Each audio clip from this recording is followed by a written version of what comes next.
Bab 191 Mahasiswa tahun pertama dengan kekayaan bersih puluhan miliar. Mahasiswa Ye Feng jelas merupakan pengusaha paling berbakat yang pernah saya lihat. Jika dia bersedia pindah ke sekolah bisnis Universitas Zonghai, saya pasti akan berusaha sebaik mungkin untuk melatihnya. Saat semua orang di ruang siaran tengah mendiskusikan dokumen pengalihan saham dan permintaan maaf Wen Qixian, Profesor Jiao Yan tiba-tiba mengunggah komentar utama. Dalam komentarnya, dia tidak menyembunyikan kekagumannya terhadap Ye Feng. Mao Qianqian yang berada di tempat kejadian merasa sedikit masam di hatinya saat melihat kata-kata Jiao Yan. Tanda seru. Dia dulunya adalah jenius terbaik di sekolah bisnis dan murid kesayangan Profesor Jiao Yan. Namun sekarang, karena penampilan Ye Feng, gurunya telah mengubah cintanya. Namun, saat dia memikirkan prestasi Ye Feng, dia tidak bisa marah lagi. Lagi pula, hanya dari tumpukan kertas transfer saham itu, bakat Ye Feng dalam berbisnis sudah tidak diragukan lagi. Belum lagi Universitas Zonghai, bahkan di antara mahasiswa di negara ini, berapa banyak dari mereka yang dapat mencapai prestasi seperti itu. Mengikuti komentar Jiao Yan, komentar utama Dekan Pang Guangyan juga menyusul satu demi satu. Bakat muda seperti Ye Feng patut menjadi panutan bagi mahasiswa Universitas Zonghai. Saya akan mengusulkan kepada pihak universitas untuk menjadikan Ye Feng sebagai panutan dan mari kita belajar darinya. Melihat kedua komentar ini muncul satu demi satu, ruang siaran langsung, Bizarre Student Awards kembali kacau. Profesor Jiao Yan benar-benar mengulurkan cabang zaitun kepada Ye Feng. Aku tidak bermimpi, kan? Benar sekali, Ye Feng pasti sangat luar biasa sampai diundang oleh seorang profesor seperti Profesor Jiao Yan. Senior Mao Qianqian gemetar. Jika Ye Feng ada di sini, gelarnya sebagai jenius terbaik sekolah bisnis akan tergantikan. Ye Feng, tolong jangan datang ke sekolah bisnis, aku khawatir bahkan kakak senior Mao kita pun tak bisa menahan pesonanya. Dia satu-satunya yang cantik di sekolah bisnis kita, serahkan saja padanya. Komentar Dekan Pang bahkan lebih menakutkan, dia benar-benar ingin menjadikan Ye Feng sebagai patokan dan membiarkan kita semua belajar darinya. Apa yang salah dengan itu? Ye Feng sudah mencapai prestasi seperti itu di usia yang begitu muda, bukankah dia layak untuk ditiru? Hahaha, aku hampir ketawa, di atas. Aku ingin sekali belajar, tapi bolehkah? Apa yang tidak bisa kamu pelajari? Ye Feng itu manusia, kita juga manusia, kalau dia bisa, kita pasti bisa juga, tidak ada yang mustahil di dunia ini, hanya mereka yang berhati yang takut akan hal itu. Kamu terlalu banyak membaca Chicken Soup for the Soul, kan, meskipun kita semua manusia, perbedaan antar manusia terkadang bahkan lebih besar daripada perbedaan antara manusia dan dewa. Orang bisa memiliki kekayaan bersih puluhan miliar di usia 20 tahun, akan cukup baik jika kamu bisa menghasilkan beberapa juta dalam hidupmu. Apa yang kamu katakan masuk akal, aku benar-benar tidak bisa berkata apa-apa.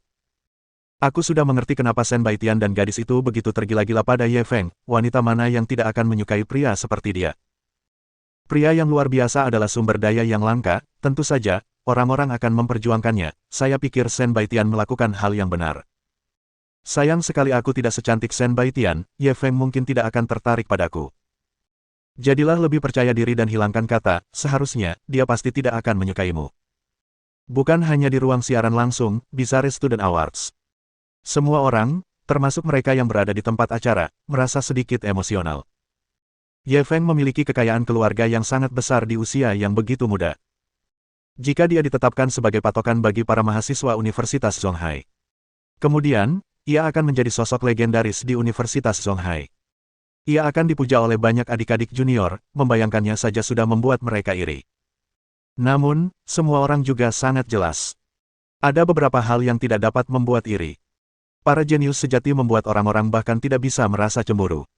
Ini karena mereka tidak lagi berada pada level yang sama. Setelah Zhang Chunhong selesai dengan pikirannya, dia buru-buru merangkum semuanya di depan kamera.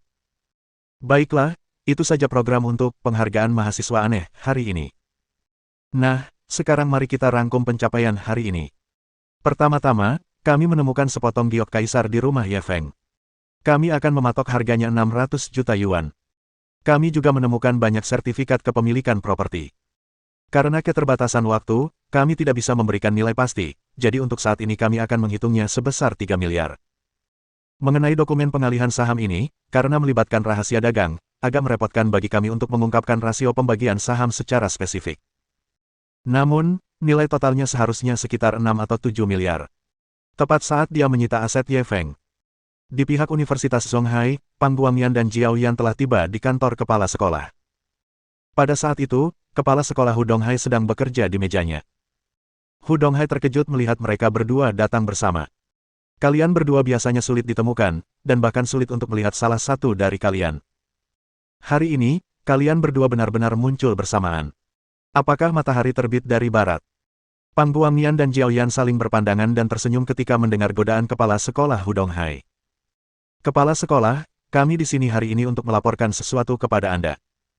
Pang Guangyan membuka mulutnya dengan tidak sabar. Oh, apa yang membuat kalian berdua khawatir? Hu Donghai tidak dapat menahan rasa penasarannya. Din Pang dan saya baru saja menonton Bizarre Student Awards, dan kami menemukan seorang mahasiswa yang sangat luar biasa. Jiao Yan, yang berada di samping, menjawab lebih dulu. Penghargaan siswa aneh. Oh, itu acara siaran langsung yang diadakan jurusan jurnalisme sekolah kita, kan? Hu Donghai langsung kehilangan minat mendengarkan apa yang mereka katakan. Dia tahu tentang program itu. Program itu dibuat oleh sekelompok mahasiswa untuk menjelajahi kehidupan mahasiswa yang menakjubkan. Ketika acara mulai disiarkan, dia juga pergi melihatnya. Meskipun program ini sedikit kreatif, program ini tidak memiliki nilai praktis. Paling-paling, hanya untuk mengisi waktu luang para siswa yang membosankan. Namun, meskipun program ini tidak memiliki manfaat atau kerugian, Hu Donghai membiarkannya. Menurutnya, bagaimana program eksplorasi biasa dapat menemukan siswa yang berharga? Pang Guangyan melihat bahwa dia tidak peduli dan buru-buru melanjutkan penjelasannya. Mahasiswa ini benar-benar hebat. Dia baru mahasiswa baru dan sudah punya kekayaan bersih 10 miliar. Apa? Ketika Hu Donghai mendengar ini, dia langsung melompat dari kursinya. Seorang mahasiswa baru. Kekayaan bersih 10 miliar. Tunggu, biarkan dia istirahat. Bab 192 siapa nama siswa ini? Setelah beberapa saat, Hu Donghai tak bisa lagi duduk diam. Ada apa? Pang Guangyan dan Jiao Yan melihat kepala sekolah begitu cemas, tetapi mereka tidak cemas.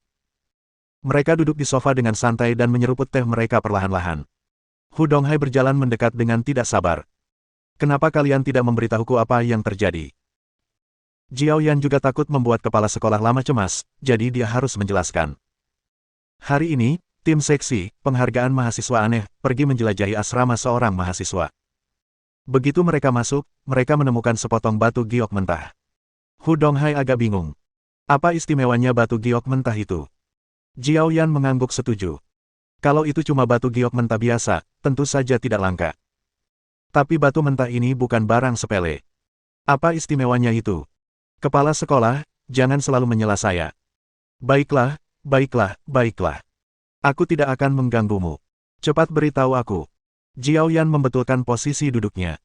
Itu batu giok hijau kaisar mentah. Beratnya puluhan kilogram. Mata Hu Donghai langsung melebar dan ia menatapnya tak percaya. Kau yakin itu giok kaisar terbaik? Dan beratnya beberapa puluh kilogram. Dia tidak tahu banyak tentang batu giok, tetapi dia tahu bahwa Kaisar Jade Green merupakan batu giok dengan mutu tertinggi. Batu itu secara umum dikenal sebagai zamrud. Sekalipun hanya sebesar kuku, itu sudah sangat berharga. Belum lagi beratnya yang mencapai puluhan kilogram. Berapa nilainya? Jiao Yan mengangguk yakin. Aku sudah meneliti batu giok. Aku yakin. Hu Donghai memiliki pemahaman mengenai hal ini. Jiao Yan tidak hanya memiliki sedikit pengetahuan tentang batu giok, tetapi dia juga telah melakukan banyak penelitian. Dia bahkan diundang oleh banyak perusahaan perhiasan untuk menjadi konsultan. Karena dia mengatakan itu benar, maka itu pasti benar. Beberapa lusin kilogram kaisar giok hijau. Berapa harganya? Hu Donghai tidak dapat menahan diri untuk tidak mendesah. Saya punya teman yang berbisnis perhiasan dan ingin membelinya seharga 580 juta. Jiao Yan mengemukakan informasi penting lainnya. 580 juta. Hu Donghai sangat terkejut hingga matanya terbelalak. Siswa saleh macam apakah ini? Sepotong batu giok mentah di rumahnya bernilai 580 juta yuan. Namun, tak lama setelah saya mengajukan tawaran, seseorang di ruang siaran langsung, Bizarre Student Awards mengajukan tawaran sebesar 600 juta, kata Jiao Yan tanpa daya. Tunggu sebentar, aku mau istirahat. Hu Donghai duduk perlahan dan menuangkan segelas air untuk dirinya sendiri. Apa yang terjadi setelah itu? Akhirnya, mahasiswa itu menolak tawaran 600 juta yuan. Dia sama sekali tidak kekurangan uang sedikit itu. Puff. Hu Donghai meludahkan air dari mulutnya. Ini bukan 6.000. Jumlahnya bukan 60.000. Itu 600 juta yuan. Ini yang disebut, sedikit uang. Apa yang terjadi setelah itu? Setelah itu, grup Jiangling pergi ke gudang lain dan menemukan sertifikat kepemilikan properti. Rumah di sertifikat kepemilikan properti itu bernilai 100 juta yuan. Ibu Jiaoyan melanjutkan laporannya. Rumah seharga 100 juta yuan. Rumah mewah macam apa itu? Kepala sekolah bahkan tak bisa membayangkan seperti apa rumah itu. Kemiskinan juga membatasi imajinasinya. Itu bukan apa-apa.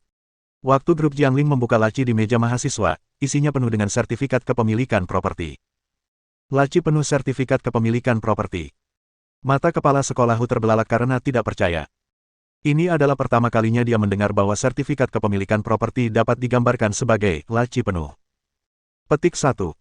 Saat itu, saya punya ekspresi yang sama dengan kepala sekolah.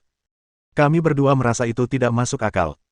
Kemudian, mereka menemukan sekotak sertifikat kepemilikan properti di dalam kotak kardus. Perkiraan kasarnya, ada ribuan sertifikat. Sebuah kotak berisi sertifikat kepemilikan properti. Kepala sekolah buru-buru menutupi hatinya.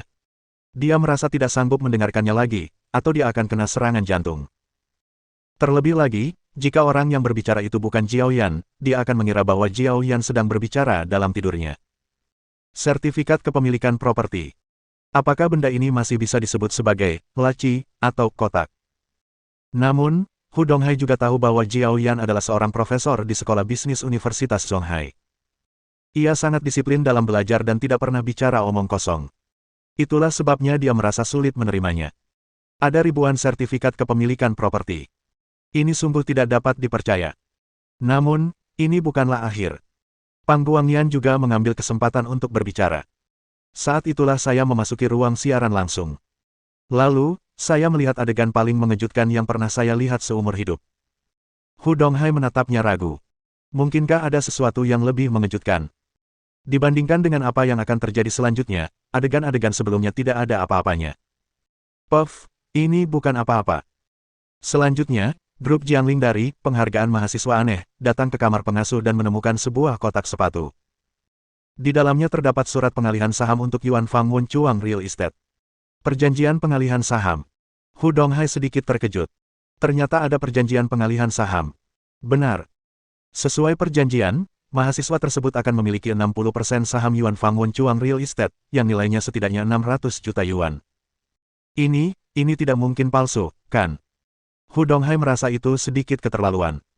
Seorang mahasiswa tahun pertama dapat memiliki 60% saham perusahaan real estate. Bukankah ini terlalu konyol? Saya kenal Presiden Huang dari Yuan Fangwon Chuang Real Estate, jadi saya menghubunginya secara pribadi untuk memastikan keabsahan perjanjian pengalihan saham, jelas Jiaoyan. Kepala sekolah Hu sedikit tercengang. Dia merasa otaknya tidak cukup.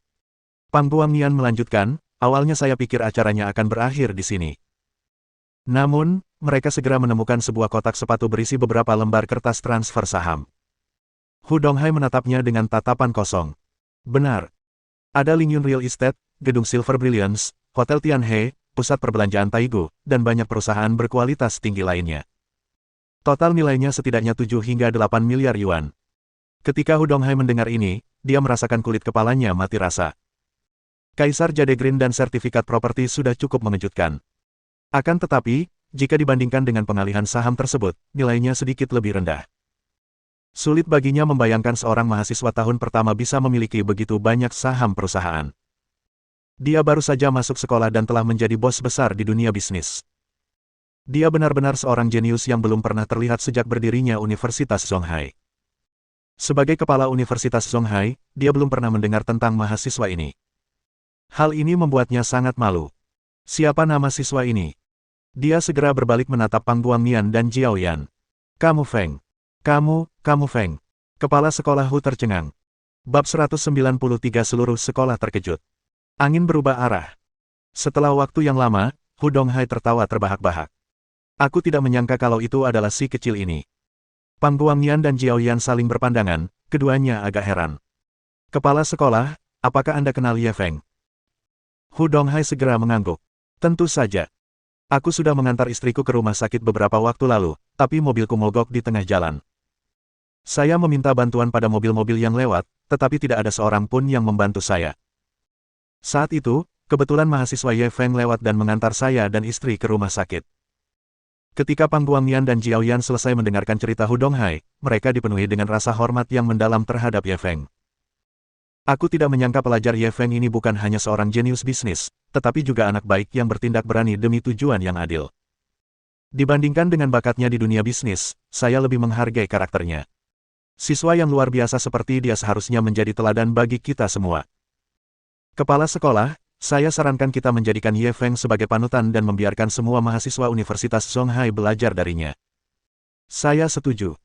Kalau kita tidak fokus membesarkan bibit unggul seperti Ye Feng, yang unggul dalam karakter dan studi, itu akan sangat tidak masuk akal.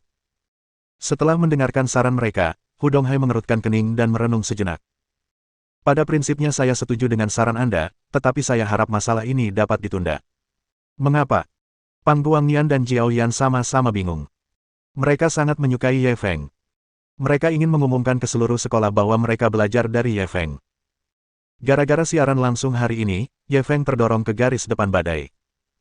Kalau kita mengumumkan bahwa kita menjadikannya panutan untuk ditiru semua orang, kita malah akan merugikannya. Pohon tertinggi di hutan akan hancur tertiup angin. Kita harus melindungi bibit yang baik ini. Hu Donghai menyuarakan pikiran batinnya. Pang Guangnian dan Jiao Yan juga mengangguk setuju. Mereka tidak menyangka kepala sekolah Hu akan menganggap Ye Feng begitu tinggi. Dapat dikatakan bahwa dia memiliki niat baik. Memang, setelah siaran langsung hari ini, Ye Feng bisa dikatakan menjadi pusat perhatian. Jika mereka menjadikannya sebagai panutan saat ini tidak ada bedanya dengan memuji secara berlebihan. Mereka hanya bisa menunggu badai mereda sedikit sebelum melanjutkan masalah ini. Di sisi lain, di Zongtian Lakeview Villa nomor 1. Terima kasih, para siswa, telah menonton episode Penghargaan Mahasiswa Aneh ini. Acara kita untuk episode ini berakhir di sini.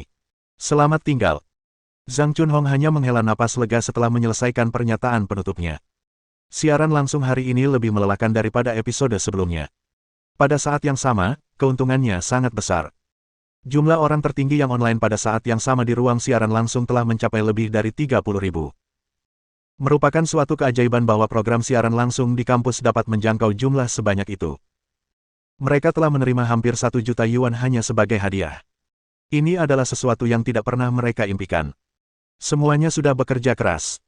Mari kita makan bersama malam ini sebagai perayaan, ujar Zhang Chunhong sambil tersenyum. Penonton bersorak. Saat itu, Mao Qianqian tiba-tiba menyarankan, kalau begitu, haruskah kita mengajak Ye Feng? Meskipun dia tidak muncul di kamera hari ini, dia adalah kontributor terbesar untuk acara ini. Kita seharusnya sangat berterima kasih padanya. Benar sekali, kita benar-benar harus berterima kasih kepada Ye Feng kali ini. Tampaknya, acara kita tidak akan sesukses ini. Zhang Chunhong juga mengangguk setuju. Wajah Mao Qianqian dipenuhi rasa ingin tahu. Sejujurnya, aku sangat penasaran saat ini. Aku ingin sekali bertemu dengan saudara muda Ye ini. Mendengar kata-katanya, Shen Baitian, yang berdiri di samping, tiba-tiba menjadi waspada. Tidak hanya senior Mao ini cantik, tetapi dia juga memiliki bakat luar biasa dalam berbisnis. Jika dia benar-benar tertarik pada Ye Feng, dia akan menjadi pesaing yang kuat. Zhang Chunhong menoleh padanya. Baitian, telepon Ye Feng dan tanyakan apakah dia ada waktu luang malam ini. Ayo kita makan bersama. Shen Baitian sangat tidak bersedia. Tetapi sekarang semua orang menatapnya dengan penuh harap, dia tidak bisa menolak. Dia tidak punya pilihan selain mengeluarkan ponselnya dan menelepon Ye Feng. Hei, Ye Feng, di mana kamu sekarang? Saya sedang ngobrol dengan teman. Siaran langsungnya sudah selesai, iya. Ya, baru saja selesai. Kamu nonton siaran langsungnya? Tidak. Apa banyak yang memarahiku? Sebaliknya, banyak orang menganggapmu idola mereka sekarang. Beberapa orang bahkan memanggilmu, Dewa Feng. Kau benar-benar bersinar sekarang. Itu tidak baik. Aku Ye Feng, makhluk kayu. Tidak baik bertemu api. Puff. Serius, kita mau makan malam nanti, kamu ada waktu. Semua orang mau ketemu kamu. Melihatku. Nggak perlu, kan? Aku nggak kenal mereka. Aku tahu. Shen Baitian segera menutup telepon. Kemudian, ia menoleh ke arah Zhang Chunhong, Mao Qianqian, dan yang lainnya. Maaf, Ye Feng tidak bisa datang. Mendengar kata-katanya, raut kekecewaan tampak di wajah Mao Qianqian. Sebagai gadis berbakat dari Sekolah Bisnis Universitas Zonghai, dia selalu bangga dengan bakat bisnisnya. Namun, hari ini ia bertemu dengan seorang jenius yang lebih muda dan lebih berbakat dalam bisnis daripada dirinya. Tentu saja, ia ingin bertemu langsung dengannya. Namun sekarang, dia sedang sibuk dan tidak bisa datang, jadi dia tidak bisa menahan perasaan sedikit menyesal. Pada saat yang sama, arah forum kampus Universitas Zonghai tiba-tiba berubah. Pertarungan melawan Ye Feng yang awalnya sepihak ini berubah 180 derajat. Mereka mulai menyanjungnya tanpa berpikir. Ya Tuhan Feng, aku salah, aku pernah posting sesuatu untuk memarahimu. Aku tarik kembali komentar-komentar itu dan sampaikan permintaan maafku yang sebesar-besarnya. Sudah kuputuskan, Dewa Feng akan menjadi idolaku mulai sekarang. Kalau ada yang berani menghina idolaku lagi, aku akan melawannya sampai mati. Saya membuat prediksi yang berani, masa depan Dewa Feng tak terbatas, namanya pasti akan masuk dalam daftar orang terkaya Huran. Dasar orang bodoh di atas, prediksi berani macam apa itu, dengan kekayaannya saat ini, sudah cukup baginya untuk berada di puncak daftar orang terkaya Huran, semuanya tergantung apakah dia bersedia melakukannya. Seorang miliarder di usia 20 tahun, saya khawatir tidak ada orang seperti dia di masa lalu atau di masa depan. Dulu aku berpikir bahwa Ye Feng tidak cukup baik untuk kampus Belesen, tetapi sekarang aku tiba-tiba merasa bahwa sebenarnya kampus Belesen lah yang tidak cukup baik untuk Ye Feng. Kurasa Shen Baitian juga mengerti hal ini, itulah sebabnya dia rela membaginya dengan gadis-gadis lain. Kalau aku perempuan, aku juga mau, jadi pertanyaannya, apakah sudah terlambat untuk pergi ke Thailand sekarang? Yang di atas, kita pergi bersama. Baiklah, saya akan membeli tiket pesawat sekarang. Dewa Feng, tunggu kami kembali. Bab 194. Apakah kau mencoba merayuku? Di sisi lain, di sisi Ye Feng. Ngomong-ngomong, kita tadi di mana? Setelah Ye Feng selesai membaca beberapa pesan, dia meletakkan ponselnya dan menatap Zhou Suyao. Kita sedang membicarakan tentang pulang ke rumah untuk festival pertengahan musim gugur, Zhou Suyao segera mengingatkannya. Tanda seru. Ya, kamu bilang ada yang ingin kamu minta bantuanku. Ada apa? Ye Feng mengambil cangkir di atas meja dan menyeruputnya. Orang tuaku bilang, mereka ingin aku kembali untuk kencan buta saat festival pertengahan musim gugur. Ekspresi wajah Zhou Suyao agak tertekan. Jadi, kamu ingin aku membantumu memeriksanya? Ye Feng memiliki senyum menggoda di wajahnya. Tidak, aku hanya ingin kau membantuku, mengacaukan masalah ini. Zhou Suyao memasang ekspresi memohon. Itu nggak bagus, kan? Kalau orang tuamu tahu, mereka bakal pukul aku sampai mati, kan? Ye Feng berada dalam posisi yang sulit. Tolong, kamu harus bantu aku. Aku benar-benar tidak punya cara lain. Zhou Suyao buru-buru meraih tangan besarnya, seolah-olah sedang memegang sedotan penyelamat. Lalu bagaimana kamu ingin aku membantumu? Ye Feng tidak tahan melihat ekspresi memohonnya. Bisakah kamu berpura-pura menjadi pacarku? Ekspresi wajah Zhou Suyao sedikit tidak wajar, seolah-olah dia juga merasa permintaan ini terlalu berlebihan. Sesederhana itu. Kalau aku pura-pura jadi pacarmu, orang tuamu gak bakal maksa kamu buat kencan buta, kan? Ye Feng sedikit curiga. Orang tuaku ingin aku menikah dengan pria kaya, dan kamu. Dan kebetulan aku cukup kaya. Ye Feng memberikan jawaban untuknya. Kamu bukan cuma kaya, kamu luar biasa kaya. Kalau orang tuaku tahu soal ini, mereka pasti setuju. Genggaman tangan Zhou Suyao semakin erat. Pada saat yang sama, dia menggunakan ujung jari kelingkingnya untuk menggaruk telapak tangannya. Apakah ini perangkap madu? Hati Ye Feng gatal karena godaannya. Lalu apakah kamu tertipu? Mata indah Zhou Suyao menatapnya. Harus dikatakan bahwa dia cukup mematikan seperti ini. Dia sudah sangat cantik, dan dia berdandan khusus saat keluar hari ini. Saat ini, seluruh tubuhnya memancarkan pesona yang mengejutkan. Ye Feng memanfaatkan kesempatan itu untuk menggenggam tangan mungilnya. Bukan tidak mungkin aku bisa membantumu. Tapi aku tidak pernah membuat kesepakatan yang merugikan. Bagaimana kau akan berterima kasih padaku? Mata Zhou Suyao berkilat panik, dan dia langsung ingin menarik tangannya kembali. Namun, cengkeraman Ye Feng sangat erat dan dia tidak bisa bergerak sama sekali. Dia langsung memasang ekspresi memelas. Lalu, bagaimana kau ingin aku berterima kasih? Mata Ye Feng mengamatinya tanpa ragu. Lalu kau? Zhou Suyao sedikit gugup. Aku akan bicara dulu. Kalau terlalu banyak, aku tidak akan setuju. Bibir Ye Feng sedikit melengkung. Kau terlalu banyak berpikir. Aku hanya ingin bilang, kau harus membayar untuk hari ini. Setelah selesai berbicara, dia berdiri dan pergi. Zhou Suyao menatap punggungnya dengan linglung. Dia tidak tahu mengapa. Ye Feng tidak membuat permintaan yang berlebihan. Sebaliknya, dia sedikit kecewa. Mungkinkah dia tidak memiliki apapun yang diinginkannya darinya? Betapa menyedihkan. Ye Feng sedang mengendarai mobil Super Likan miliknya menuju Zongtian Lakeview Villa. Dia segera menyadarinya. Ada mobil di belakangnya. Mobil itu telah mengikutinya sejak ia meninggalkan restoran. Namun, pihak lawan tersembunyi dengan baik. Ada beberapa mobil di antara mereka. Jika dia tidak lebih waspada, dia mungkin tidak menyadarinya. Memikirkan hal ini, dia segera mengubah rute berkendaranya. Dia akan membawa mobilnya ke suatu daerah terpencil dan kemudian memaksa pihak lain untuk memberitahunya dari mana dia berasal. Namun, orang di dalam mobil juga sangat waspada. Setelah mengikuti beberapa saat, mereka menyadari ada sesuatu yang salah dan segera berbalik untuk pergi. Ye Feng melihat ke arah mobil dan mengumpat dalam hatinya. Kamu berlari cepat. Mobil yang mengikuti Ye Feng telah melaju jauh, tetapi pihak lainnya tidak menyusul. Pria botak di kursi pengemudi menghela napas lega. Dia tidak menyangka anak itu begitu pintar. Dia hampir terjebak seperti kura-kura dalam toples. Setelah tenang, dia segera mengeluarkan teleponnya dan menelepon. Pak Mo, maaf. Anak itu terlalu pintar. Saya sudah ketahuan. Pada saat yang sama, di sebuah rumah besar di kota Zonghai, Mo Chaosheng menutup telepon dan langsung berpikir keras. Melihat ini, Mo Chong buru-buru bertanya dengan khawatir, ada apa, ayah? Mo Chaosheng kemudian tersadar. Orang yang kukirim untuk mengikuti Ye Feng telah terungkap. Mo Chong terkejut.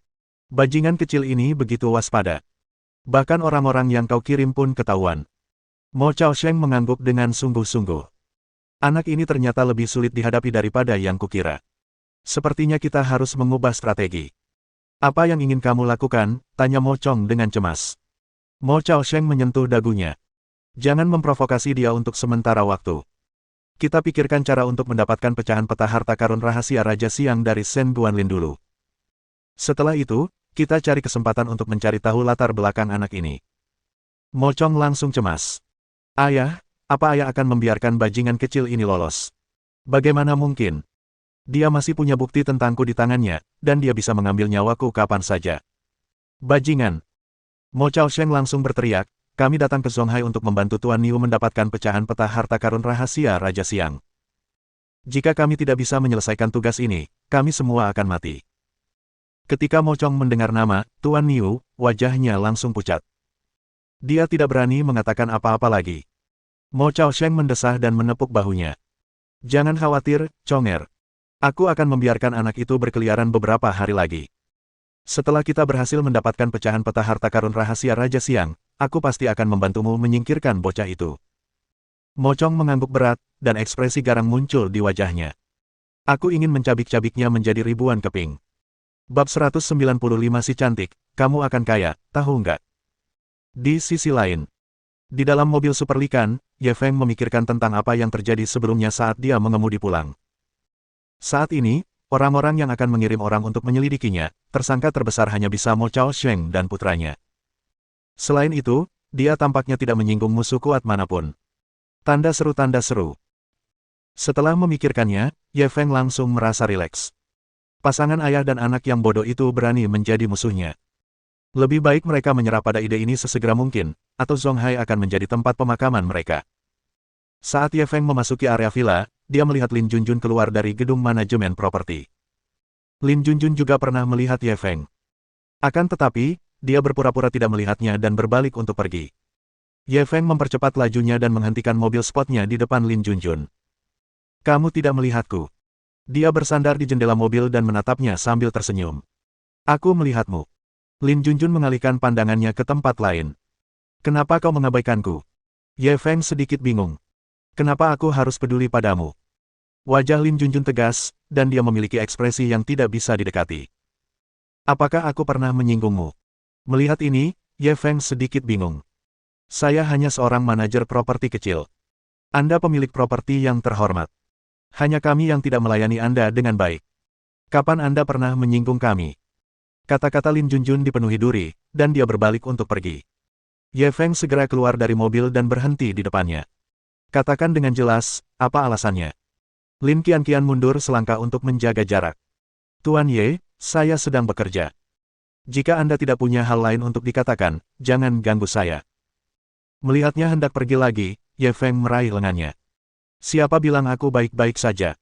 Aku bicara padamu sebagai pemilik properti, jadi jawablah dengan jujur. Lin Junjun tak punya pilihan selain berhenti.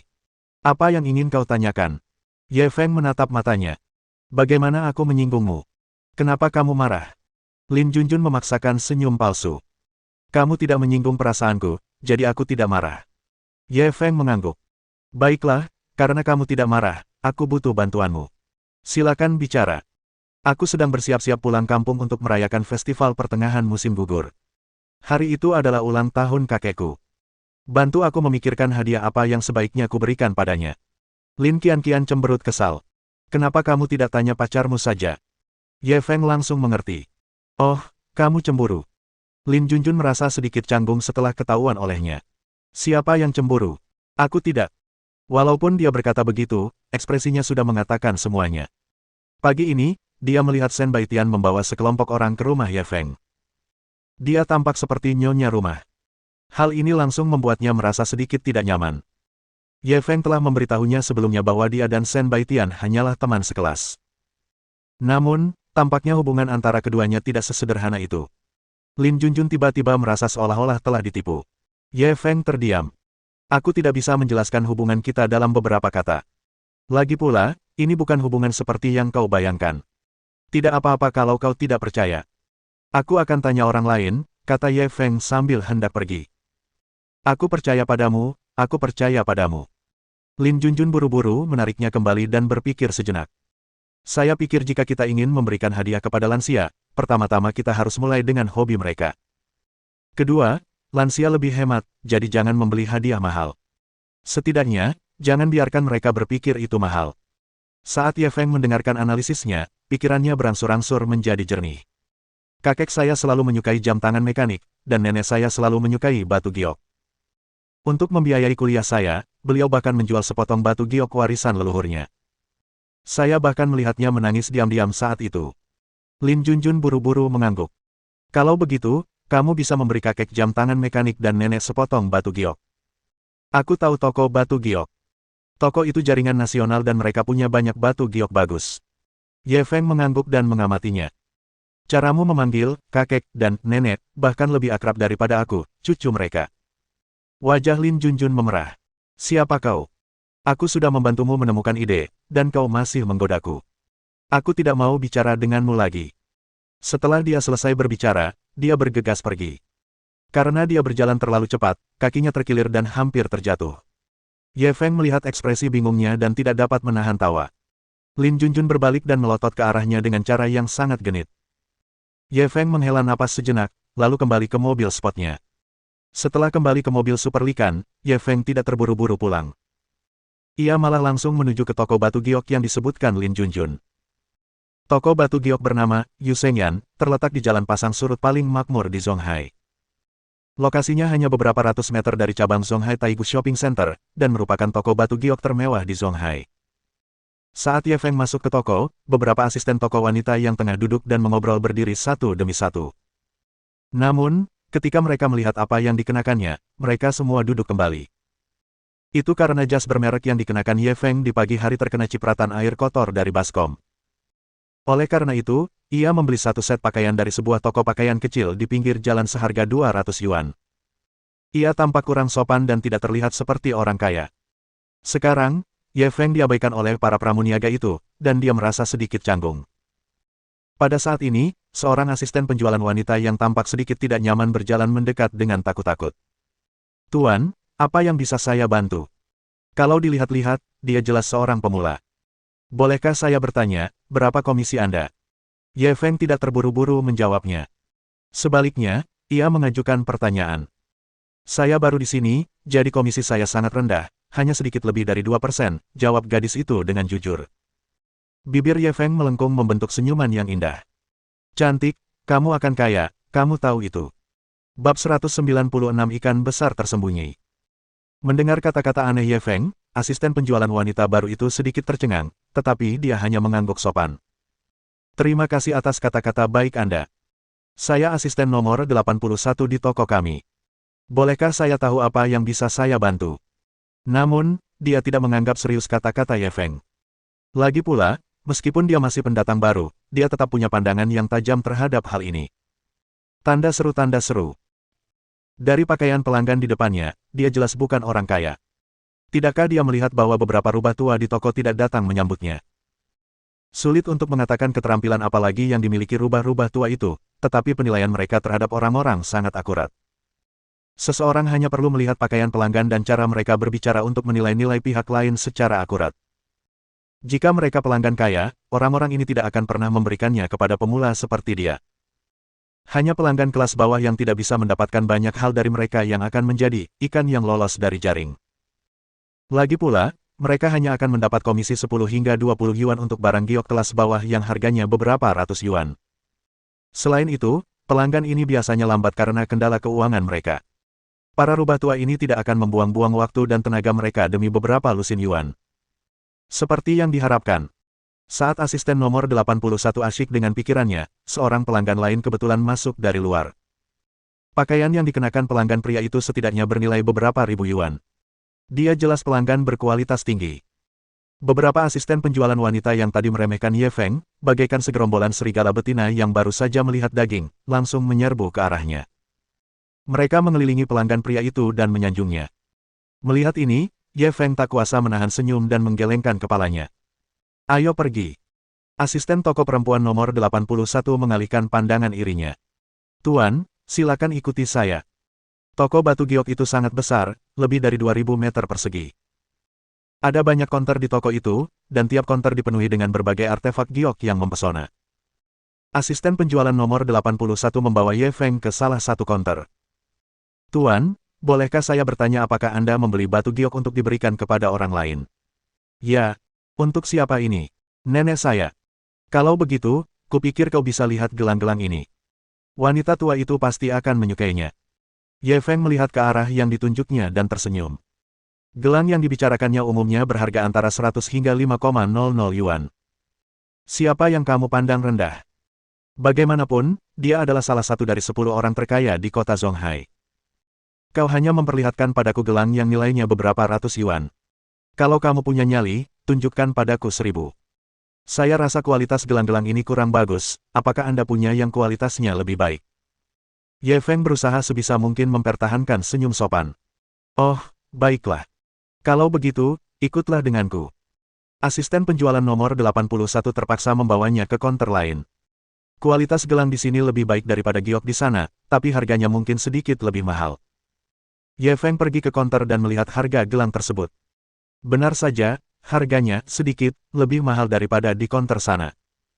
Tentu saja, harganya hanya sedikit lebih mahal. Kisaran harganya antara 500 hingga 1000 yuan. Ye Feng hampir tertawa karena marah. Tidak heran gadis ini hanya bisa mendapatkan pelanggan kelas bawah seperti dia.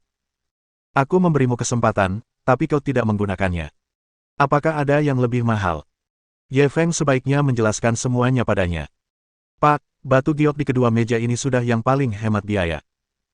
Yang lainnya semuanya bernilai lebih dari 1000. Saya rasa harga ini adalah hadiah yang paling hemat biaya untuk seorang wanita tua. Pramuniaga cantik, nomor 81, takut kalau dia akan menghabiskan uangnya secara impulsif, jadi dia mulai membujuknya. Ye Feng ingin memutar matanya. Dia sedang dalam suasana hati yang baik hari ini dan ingin memberinya kesempatan untuk menghasilkan banyak uang. Namun, sifat keras kepala semacam ini tidak dapat dibawa oleh perunggu. Kamu tidak perlu khawatir soal harga. Tunjukkan padaku barang giok terbaikmu. Ye Feng terlalu malas untuk terus berbicara teka-teki dengannya, jadi dia mengatakan yang sebenarnya. Nomor 81 menggaruk kepalanya dan tampak gelisah. Pak, barang-barang giok kami yang paling mewah hanya boleh dilihat oleh tamu istimewa atau dengan izin manajer toko. Kalau begitu bantu aku mengeluarkan manajermu. Ye Feng merasa jika dia berbicara beberapa patah kata lagi padanya, dia akan sangat marah hingga muntah darah dan mati di tempat. Apakah saya kurang melayani Anda? Anda bisa memberikan saran, dan saya pasti akan memperbaikinya. Nomor 81 mengira bahwa dia akan mengeluh kepada manajer toko dan begitu takutnya hingga dia hampir menangis. Ye Feng sedikit marah. Bahkan ketika menghadapi orang kejam seperti Mo Chaosheng, dia masih bisa menghadapinya dengan tenang. Namun, dia begitu marah pada asisten penjualan baru ini hingga dia hampir muntah darah. Pada saat itu, seorang pria berjas memperhatikan situasi tersebut dan bergegas menghampiri. Halo, Pak, saya manajer Yu Shengyan, ada yang bisa saya bantu? Ye Feng menenangkan darahnya yang mendidih. Aku ingin melihat barang giok terbaikmu. Manajer toko melihat pakaiannya. Awalnya, dia masih memandang rendah padanya. Namun di sudut matanya, dia tiba-tiba melihat sekilas jam tangan yang dia sembunyikan di balik lengan bajunya yang murah. Secercah cahaya melintas di matanya. Jika dia tidak salah, itu adalah jam tangan yang dibuat khusus oleh Cirrus Klepjis, dengan nilai pasar sedikitnya 1 juta. Dia tidak menyangka bahwa pelanggan yang berpakaian sederhana ini sebenarnya adalah ikan besar yang tersembunyi. Dia hampir melewatkannya. Tentu saja boleh. Silakan ikuti saya. Manajer toko memberi isyarat undangan dengan hormat. Di sampingnya, asisten nomor 81 yang cantik itu tertegun saat melihat pemandangan ini. Dia kurang lebih memahami karakter manajer toko mereka. Dia selalu menyajikan hidangan itu kepada semua orang yang ditemuinya. Dia selalu tunduk pada pelanggan berkualitas tinggi tersebut. Akan tetapi, bagi pelanggan yang kualitasnya rendah, mereka seringkali diabaikan begitu saja hanya dengan beberapa patah kata. Dan sikap yang ditunjukkannya kepada Ye Feng sekarang tidak bisa lagi digambarkan sebagai merendahkan diri. Melihat posturnya, dia hampir berlutut di tanah dan memanggilnya, kakek. Menurut pemahaman nomor 81 terhadap manajer toko, ini merupakan tindakan eksklusif hanya untuk pelanggan terhormat yang nilainya sekurang-kurangnya puluhan juta. Mungkinkah pria ini? Saat dia masih linglung, manajer toko sudah berbalik dan memarahinya. Apa yang masih kau lakukan? Cepat dan tuangkan secangkir kopi untuk tamu terhormat ini. Kau sangat lamban, kau bahkan tidak tahu bagaimana menghargai kesempatan besar di depanmu. Asisten penjualan terkejut dan segera menuangkan kopi. Bab 197 inilah pesona uang. Manajer cabang Zonghai di Yu Shengyan membawa Ye Feng ke area VIP toko. Kemudian, dia dengan hati-hati membuka brankas itu. Tuan, batu giok di sini adalah harta karun toko kami. Jika Anda masih tidak menyukainya, kami juga menerima pesanan khusus. Kami jamin Anda akan mendapatkan produk yang unik dan istimewa yang akan diwariskan turun-temurun. Ye Feng secara otomatis mengabaikan kata-katanya. Tanda seru, tanda seru. Sebaliknya, dia mengalihkan pandangannya ke benda-benda giok. Harus diakui bahwa produk berkualitas tinggi di toko keramik giok Yu Shengyan memang luar biasa. Patung-patung giok itu pasti memiliki kualitas terbaik, baik dari segi kualitas maupun ukirannya. Ye Feng dengan santai mengambil kubis giok dan mulai memeriksanya. Mata tuan memang unik. Kubis giok ini dibuat oleh Master Liu Baiyuan. Maknanya juga sangat meriah, kubis giok bertemu dengan 100 kekayaan. Jika diletakkan di rumah, pasti akan mendatangkan kekayaan dari segala penjuru. Ye Feng meletakkan kubis giok dan mengambil sepasang ornamen gajah. Tuan, visi Anda sungguh unik. Gajah giok ini berarti keberuntungan dan kemakmuran. Jika kita menaruhnya di rumah, seluruh keluarga kita akan aman dan tenteram. Ye Feng meletakkan gajah giok dan mengambil guanyin giok. Tuan, Anda benar-benar memiliki visi yang unik, guanyin giok ini. Bisakah kamu diam? Ye Feng sakit kepala karena pertengkarannya, dan dia langsung memarahinya. Asisten toko cantik nomor 81 yang sedang membawa secangkir kopi begitu terkejut hingga hampir menjatuhkan cangkirnya ke tanah. Manajer toko mereka biasanya bersikap angkuh dan berkuasa di depan mereka. Mereka biasanya bahkan tidak berani bernapas dengan keras di depannya. Sekarang, ada seseorang yang berani menggunakan nada seperti itu untuk memarahinya. Asisten toko nomor 81 segera menatap manajer tokonya dengan gugup. Dengan sifat buruk manajer toko, dia tidak akan terlibat konflik dengan pelanggan, kan? Namun, yang membuatnya tercengang adalah manajer toko itu tidak menunjukkan tanda-tanda akan bertindak, tetapi malah menyapanya dengan senyuman. Pak, maaf. Saya akan segera tutup mulut. Faktanya, dia bukan saja tidak marah, tetapi dia malah lebih gembira. Semakin temperamental pelanggan, semakin cakap dia. Dia tidak bisa lebih bahagia lagi. Mengapa dia harus marah? Nomor 81 tidak dapat menahan desahan dalam hatinya. Memang, uang berbicara. Satu-satunya hal yang dapat membuat manajernya tidak melawan adalah uang. Inilah pesona uang. Ye Feng cepat-cepat mengambil gelang dari tumpukan batu giok. Gelang itu berwarna hijau zamrud dan bening seperti kristal. Sangat indah. Bantu aku mengepak gelang ini.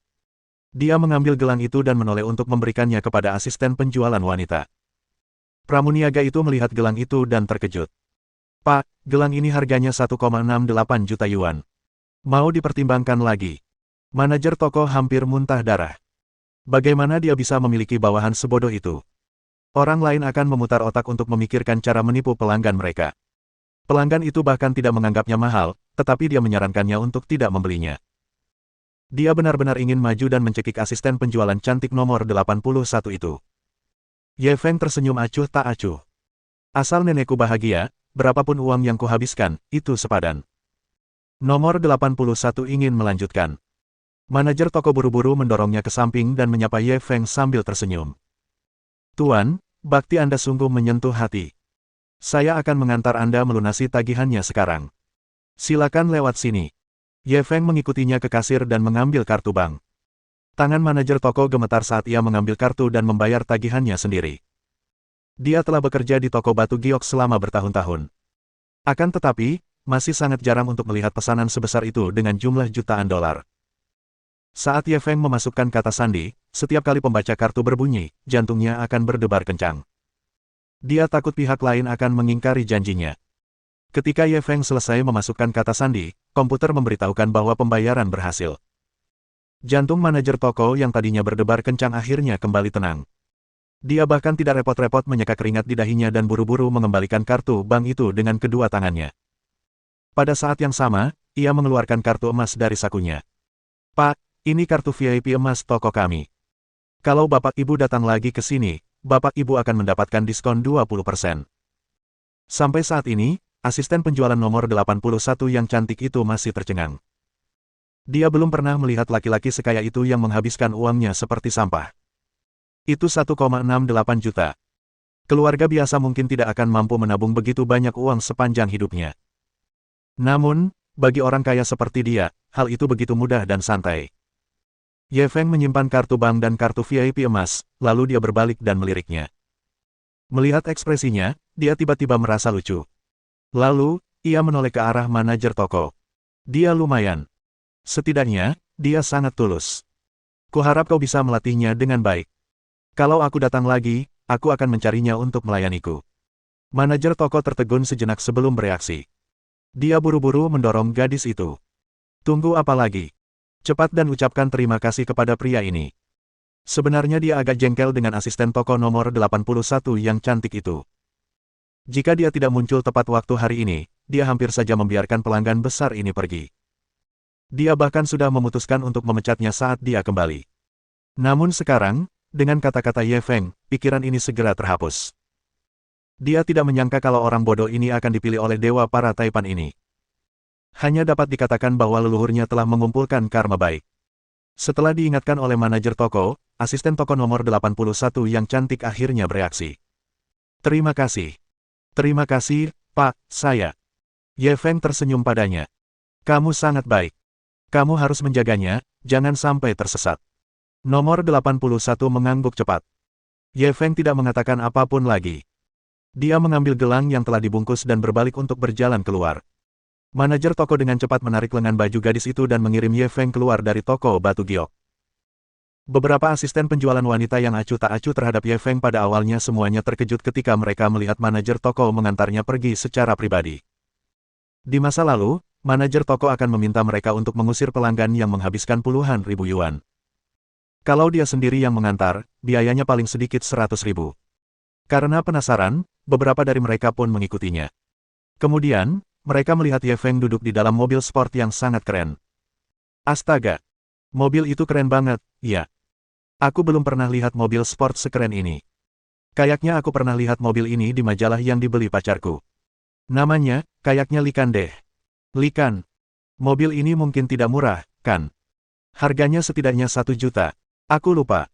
Kurasa. Pasti beberapa juta, kan? Ketika saya punya uang, saya pasti akan membelinya. Berhentilah bermimpi. Ketika kamu menghasilkan beberapa juta, itu akan terjadi di kehidupanmu selanjutnya. Saya sangat menyesal. Seandainya saya tahu dia mengendarai mobil sebagus itu, saya pasti sudah mengambil inisiatif lebih awal. Jangan bilang lagi, aku mau nangis sampai mati. Siapa sangka dia bisa sekaya ini dengan pakaian biasa-biasa saja. Di tengah-tengah diskusi para gadis, mobil sport Ye Feng menggambar lengkungan indah di udara dan pergi. Baru pada saat itulah manajer toko kembali dengan asisten penjualan wanita yang baru. Kemudian, dia menatap dingin ke arah asisten toko wanita itu. Sekelompok orang idiot. Bab 198 hanya ada satu kesempatan.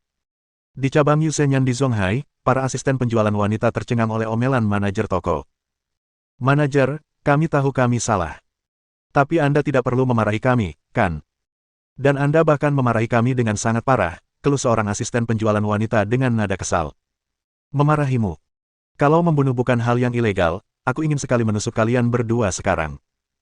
Kalian hampir saja membiarkan pelanggan sebaik ini pergi. Manajer itu semakin marah saat berbicara, tidak peduli bahwa ada pelanggan lain di toko itu. Tanda seru. Manajer, waktu dia datang tadi, pakaiannya biasa saja. Kami pikir dia cuma pelanggan kelas bawah. Seorang asisten penjualan wanita ingin menjelaskan. Pelanggan kelas bawah. Apa kalian punya mata untuk melampiaskan amarah? Meskipun dia memakai pakaian biasa, jam tangannya adalah jam tangan eksklusif buatan Cirrus Klebjis, yang nilainya setidaknya 1 juta yuan. Manajer toko itu begitu marah kepada orang-orang idiot ini hingga ia hampir mengalami pendarahan otak. Jam tangan harganya jutaan. Ya ampun, kok bisa? Dan jam tangan seharga jutaan. Baru pertama kali ini aku dengar. Kupikir itu barang dari toko pinggir jalan. Kalau tahu harganya 1 juta, aku pasti orang pertama yang menyambutnya. Manajer toko mendengar bisikan mereka dan hampir muntah darah sampai mati. Barang dagangan kaki lima. Kenapa orang yang mengendarai mobil sport seharga puluhan juta mau pakai barang yang dibeli dari kaki lima? Mendengar kata-katanya, asisten penjualan wanita itu tercengang lagi. Mobil sport seharga puluhan juta. Apakah mobil itu seharga puluhan juta? Manajer, apa Anda salah? Bagaimana mungkin ada mobil sport semahal itu? Manajer itu menepuk kepalanya. Itu mobil Super Lican. Harganya sekarang setidaknya 70 juta yuan di pasaran, dan tidak ada pasar untuk itu. Ketika asisten penjualan wanita mendengar ini, mereka hampir terjatuh ke tanah. Ya ampun, mobil sport yang harganya lebih dari 70 juta. Sekaya apa ya keluarganya? Saya khawatir kekayaan keluarganya setidaknya beberapa miliar, kan? Dia generasi kedua yang super kaya. Ah, aku sangat menyesal telah kehilangan seorang pria super kaya dengan kekayaan bersih beberapa miliar. Jangan hentikan aku, biarkan aku mati saja. Beberapa asisten penjualan wanita benar-benar ingin menangis tetapi tidak ada air mata. Kemarahan manajer toko mereda, lalu dia beralih menatap asisten penjualan nomor 81. Nomor 81 langsung menundukkan kepalanya karena takut. Manajer toko itu menatapnya sejenak, dan tiba-tiba, seolah-olah ekspresinya berubah, dia tersenyum ramah. Kamu harus belajar dari Xiao Fang. Dia baru bekerja di toko kurang dari setengah bulan, dan dia sudah punya pelanggan sebanyak itu. Dia jauh lebih baik daripada kamu. Beberapa asisten penjualan wanita merasa sedikit marah ketika mendengar ini. Dia cuma beruntung. Kalau kita nggak ngasih dia, apa dia bisa dapat yang baru? Benar. Dia bahkan tidak bisa bicara dengan baik saat bersama para tamu. Apa yang bisa dipelajari darinya? Bukankah dia baru saja dapat 1? Apa masalahnya? Komisinya cuma beberapa ribu yuan paling banyak, aku nggak peduli. Manajer toko melihat mereka masih melontarkan komentar-komentar sarkastis dan langsung mencibir. Komisi beberapa ribu yuan. Makanya ku bilang kalian picik. Aku tidak takut menyerang kalian, tapi komisi Xiao Fang untuk pesanan ini 100.000 yuan. Para asisten penjualan wanita hampir saja memuntahkan darah ketika mendengar hal itu. Berapa? 100.000. Manajer, apa kamu salah? Benar, kok bisa? Berapa harganya? Komisinya cuma 2%, kan? Berapa nilai komisi 100.000 yuan itu? Bukan hanya mereka, bahkan asisten penjualan wanita bernama Xiao Fang pun sedikit tercengang. Manajer, saya rasa tidak sebanyak itu. Manajer toko menjelaskan dengan tenang, pelanggan itu menghabiskan 1,68 juta kali ini. Jika kita mengikuti komisi 2% Anda sebelumnya, jumlahnya hanya sekitar 30.000. Mata para asisten penjualan wanita hampir melotot ketika mendengar ini.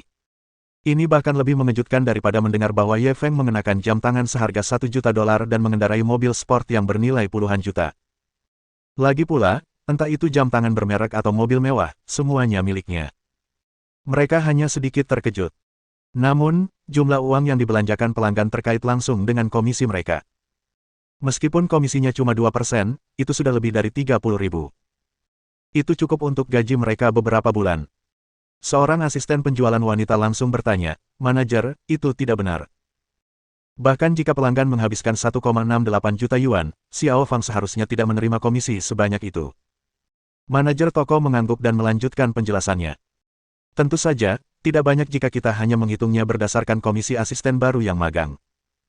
Tapi mengingat kinerja Xiao Fang yang luar biasa, saya memutuskan untuk mengakhiri masa magangnya lebih awal. Dengan komisi 6% untuk karyawan tetap, bukankah seharusnya lebih dari 100.000 yuan? Setelah mendengar penjelasannya, asisten penjualan wanita itu merasa penglihatan mereka menjadi gelap dan hampir pingsan. Satu kesalahan saja sebenarnya telah menyebabkan mereka kehilangan komisi 100.000. Itu 100.000. Sekalipun mereka bekerja keras selama setahun, mereka mungkin tidak dapat memperoleh uang sebanyak itu. Dan Xiao Fang hanya menggunakan sedikit usaha untuk mendapatkannya. Mereka begitu menyesal, sampai-sampai ingin membenturkan kepala ke tembok. Namun, pukulan manajer toko belum berakhir. Pelanggan itu sudah bilang kalau nanti kalau dia datang ke toko kita untuk berbelanja, hanya Xiao Fang yang akan melayaninya. Karena itu, aku memutuskan untuk menjadikan Xiao Fang asistenku. Aku akan berusaha sebaik mungkin untuk melatihnya di masa depan. Di saat yang sama, kuharap kau bisa menghormatinya. Siapa tahu, suatu hari nanti, dia mungkin akan menjadi pemimpinmu. Setelah para asisten penjualan wanita mendengar ini, mereka tidak dapat menahannya lagi dan duduk di tanah satu demi satu, meratap. Itu karena mereka telah meremehkan Ye Feng. Mereka tidak hanya kehilangan kesempatan untuk berteman dengan pelanggan berkualitas tinggi, pada saat yang sama, mereka juga kehilangan 100.000 yuan. Yang lebih penting lagi, mereka telah kehilangan kesempatan untuk mengubah nasib mereka. Namun, seorang pekerja magang kecil yang selalu mereka pandang rendah telah melampaui mereka dalam waktu kurang dari sebulan. Mereka bahkan ingin mati sekarang. Namun, hanya ada satu kesempatan. Dia menangkapnya. Dia bisa mengubah nasibnya. Mereka tidak dapat menangkapnya. Mereka akan menyesalinya seumur hidup. Bab 199. Apakah Anda sudah mendapat izin saya? Di sisi lain, di mobil Super Likan, Ye Feng tidak tahu apa yang terjadi di sisi Yu Shengyan. Sekarang setelah dia membeli hadiah untuk neneknya, satu-satunya yang tersisa adalah kakeknya. Kebetulan saja pusat perbelanjaan Taigu ada persis di sebelahnya, Ye Feng terlalu malas untuk pergi ke tempat lain. Terakhir kali dia mengunjungi pusat perbelanjaan Taigu, dia ingat bahwa ada toko jam tangan yang menjual jam tangan yang cukup bagus. Tanda seru tanda seru. Setelah memarkir mobil, Ye Feng memasuki pusat perbelanjaan. Selamat siang, sayang-sayang. Ada yang bisa tebak aku sekarang di mana? Benar sekali, pusat perbelanjaan Taigu yang terkenal itu. Di dalam pusat perbelanjaan Taigu, seorang gadis dengan rambut diikat menjadi sanggul lucu tengah melakukan siaran langsung di teleponnya dengan mikrofon di tangannya. Siaran langsung baru saja dimulai. Jumlah orang di ruang siaran langsung melonjak pesat. Dengan sangat cepat, jumlah orang yang menontonnya mencapai 100.000 orang. Bagian komentar juga bergulir cepat, memukau mata. Yi Bao, akhirnya kamu siaran langsung, kami sangat merindukanmu. Yi Bao sangat cantik hari ini, aku suka kamu. Apa yang kau bicarakan, hari apa Yi Bao tidak cantik, kau bahkan lebih cantik dari kemarin. Jadi ini pusat perbelanjaan Taigu, aku sudah beberapa kali lewat sini, tapi aku tidak berani masuk.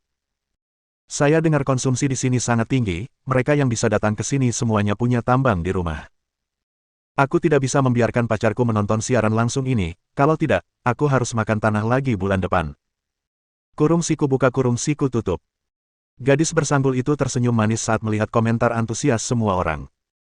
Banyak komentar dari teman-teman saya yang mengatakan mereka ingin melihat persyaratan seperti apa yang diberikan orang-orang yang datang ke tempat mewah seperti Taigu Shopping Center untuk pasangan mereka.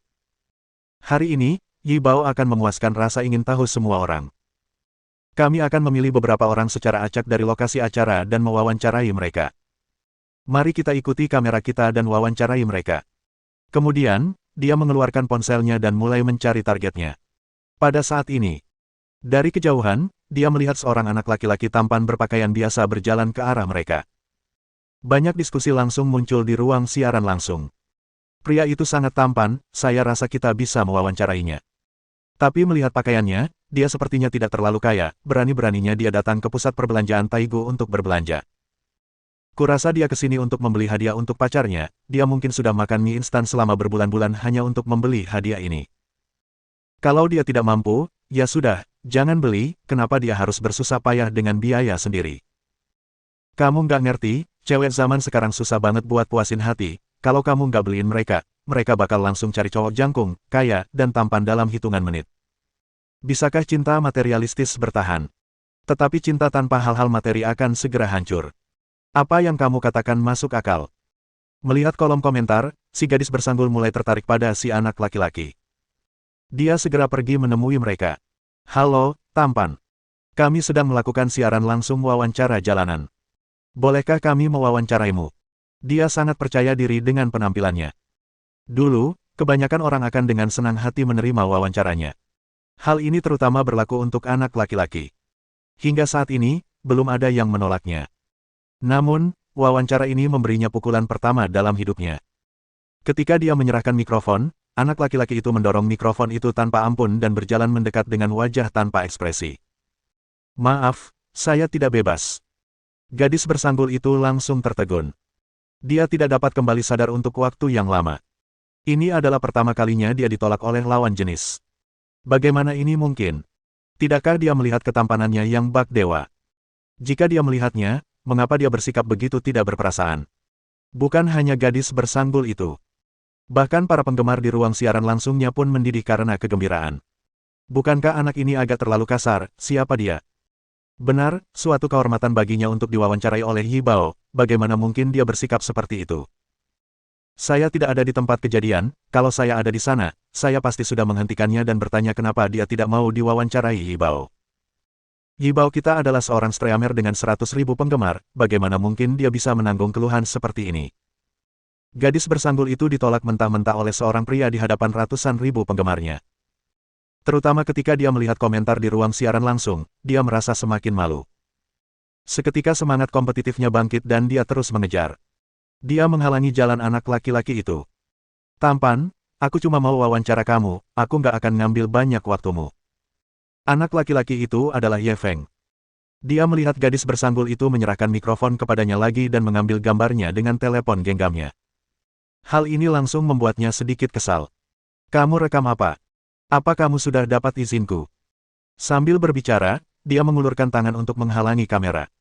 Tanpa diduga, gadis itu tidak memegangnya dengan kuat dan menjatuhkannya ke tanah. Siaran langsung terputus. Gadis bersanggul itu berdiri di sana dengan linglung, tidak tahu harus berbuat apa. Banyak juga penggemarnya yang hadir. Mereka segera mulai mengkritik Ye Feng. Bagaimana kamu bisa seperti ini, apakah ada yang tidak bisa dikatakan dengan benar, kenapa kamu melakukannya? Kamu merusak properti orang lain, kamu tahu itu ilegal. Ini namanya orang miskin yang tidak masuk akal, kan, dia miskin dan tidak masuk akal, kamu tidak punya banyak uang, tapi kamu pemarah. Benar, dia berpakaian sangat lusuh, sekali lihat saja, kamu bisa tahu dia miskin, kenapa kamu berpura-pura? Gadis bersanggul itu pun bereaksi saat itu. Ia buru-buru mengambil ponselnya dan memulai siaran langsung lagi. Dia lalu melotot marah ke arah Ye Feng. Kamu terlalu kasar. Bagaimana kamu bisa melakukan ini? Ye Feng juga merasa tindakannya agak berlebihan. Meskipun dia tidak bermaksud demikian, dia tetap harus meminta maaf. Saya ulangi lagi, saya tidak suka orang memotret tanpa izin saya. Tentu saja, kalau ponselmu rusak, saya bisa menggantinya dengan yang baru. Akan lebih baik jika dia tidak meminta maaf. Mata gadis itu langsung berkaca-kaca. Dia belum pernah menderita keluhan sebesar itu sebelumnya. Pada saat ini, semua orang di ruang siaran langsung marah, dan segala macam kata-kata kasar yang tidak menyenangkan pun meledak pada saat yang bersamaan. Apa orang ini idiot, beraninya kau membuat Yi Bao kita menderita seperti ini, saudara-saudari di sini, tampar dia untukku. Kasihan bajingan itu, apa yang dia lakukan, pergi ke cabang Zonghai di pusat perbelanjaan Taigu, kamu hebat sekali, beraninya kamu menyentuh Yi Bao kami. Saudara-saudari, siapapun yang memukulinya untukku, aku akan memberinya 10.000 yuan. Saya juga akan menawarkan 10.000, semuanya, kumpulkan bersama, saya yakin kita tidak bisa membunuhnya. Benar, sekalipun pasukan keluarga Yi kita kaya, aku akan bayar 10.000. Saya akan membayar 3.000. Saya akan menawarkan 2.000. Bab 200 uang terlalu banyak, satu orang tidak bisa menghabiskannya semua. Saat Ye Feng sedang memikirkan cara menyelesaikan masalah ini, beberapa penggemar Yi Bao telah memanggil 2 petugas keamanan di pusat perbelanjaan Taigu. Pria itu kejam. Dia baru saja menyerang Yi Bao kita dan bahkan menjatuhkan ponselnya. Kalian, cepat tangkap dia. Penggemar wanita itu menunjuk Ye Feng dan mengeluh kepada 2 petugas keamanan. Tanda seru. Ketika orang-orang di ruang siaran langsung melihat adegan ini, mereka langsung dipenuhi rasa gembira. Saudara-saudari di tempat kejadian perkara sungguh luar biasa, kita seharusnya membiarkan petugas keamanan mengusir orang-orang tak berbudaya seperti itu. Terlalu mudah baginya untuk mengusirnya, biarkan dia membayar ponsel Yi Bao dulu. Yi Bao sedang menggunakan iPhone 12, lihat pakaiannya biasa saja, apa dia sanggup membelinya? Kalau dia tidak mampu, serahkan saja ke polisi, dia akan jujur setelah beberapa hari. Hahaha, kalau kamu pura-pura terus, dia akan diusir oleh satpam. Saat semua penggemar dipenuhi dengan antisipasi. Adegan berikutnya membuat mereka benar-benar tercengang. Kedua penjaga keamanan itu berjalan ke arah Ye Feng dan membungkuk hormat. Tuan Ye, ini salah kami karena tidak bisa melindungi Anda tepat waktu. Maaf sudah mengejutkan Anda. Wajah mereka dipenuhi ketakutan. Ye Feng menatap kedua penjaga keamanan itu dengan heran. Kalian kenal aku? Salah satu petugas keamanan buru-buru tersenyum dan berkata, Pak Ye, terakhir kali Bapak datang ke mall, kami mengagumi penampilan Bapak yang luar biasa dari kejauhan. Sejak saat itu, kami akan selalu mengingat sosok Bapak yang luar biasa di hati kami dan tidak akan pernah melupakannya. Ye Feng menatapnya dengan kagum. Sanjungan itu datang silih berganti, dan dilakukan dengan sangat baik. Anak muda, kamu memiliki masa depan yang cerah. Ketika mereka melihat pemandangan ini, rahang semua orang ternganga. Ada apa ini? Kenapa kedua satpam itu malah meminta maaf padanya? Ya, dia yang melakukan kekerasan, kenapa kamu tidak mengusirnya dan meminta maaf saja? Mungkinkah anak ini putra seorang eksekutif senior di pusat perbelanjaan Taigu? Bukankah penjaga keamanan pusat perbelanjaan Taigu terlalu berlebihan? Mereka benar-benar terang-terangan pilih kasih. Saya benar-benar belajar sesuatu yang baru hari ini, jika pusat perbelanjaan Taigu tidak memberi kita penjelasan, kita semua akan memboikot toko ini bersama-sama dan tidak akan pernah berbelanja di pusat perbelanjaan Taigu lagi. Ya, panggil pemimpin mereka dan biarkan mereka melihat orang macam apa penjaga keamanan yang mereka pekerjakan. Kurung siku buka kurung siku tutup. Tepat saat semua penggemar merasa geram, mereka melihat sekelompok orang mengenakan jas dan sepatu kulit bergegas mendekat. Pria parubaya yang memimpin adalah Presiden Pusat Perbelanjaan Taigu, Guan Junseng. Kerumunan di tempat kejadian dan para penggemar di ruang siaran langsung meledak. Astaga, aku tidak menyangka Presiden Pusat Perbelanjaan Taigu akan diberitahu. Dari sini, kita bisa melihat betapa berpengaruhnya Yi Bao, bahkan Presiden Pusat Perbelanjaan Taigu harus turun tangan langsung untuk menyelesaikan masalah ini. Benar sekali, Yi Bao kita adalah V besar dengan lebih dari 100.000 penggemar, jika Pusat Perbelanjaan Taigu tidak memperhatikannya, itu akan berdampak negatif yang sangat besar bagi mereka. Karena Presiden Pusat Perbelanjaan Taigu ada di sini, dia harus memberi penjelasan kepada Yi Bao, kalau tidak, pasukan keluarga Yi tidak akan menyetujuinya. Benar, pecat dulu dua satpam itu, baru biarkan pria kasar itu minta maaf ke Yi Bao dan beri kompensasi. Jika Presiden Pusat Perbelanjaan Taigu adalah orang pintar, dia pasti akan membantu Yi Bao membalasnya. Tepat ketika mereka semua menantikan bantuan Guan Junseng untuk mencari keadilan bagi mereka.